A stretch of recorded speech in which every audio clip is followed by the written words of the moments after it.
Pada Rabu 3 Mei 2023, sebuah video viral di media sosial Telegram, di mana dalam video tersebut memperlihatkan rangkuman peristiwa di hari ke-432 invasi Rusia ke Ukraina. Pada awal rekaman, terlihat rentetan serangan rudal yang dilayangkan entah dari kubu mana pada malam hari. Peristiwa berikutnya memperlihatkan detik-detik meledaknya tempat persembunyian militer Ukraina saat setelah dihantam wafel lancat Rusia.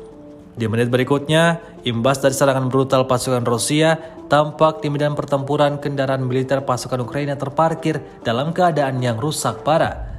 Rekaman selanjutnya membawa kita melihat perbaikan sebuah rumah yang tidak diketahui pasti siapa pemilik dari rumah ini. Dan masih banyak lagi rentetan peristiwa lainnya, seperti kondisi kota yang porak-poranda dan diangkutnya kendaraan militer milik angkatan bersenjata Ukraina. Hingga video ini beredar, beragam komentar dituliskan warganet.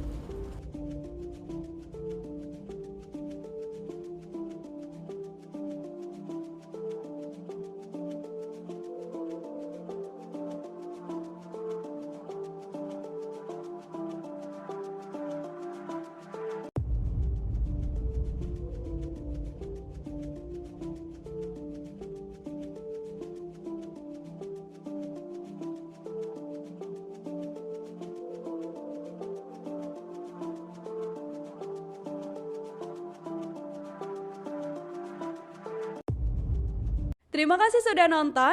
Jangan lupa like, subscribe, dan share ya.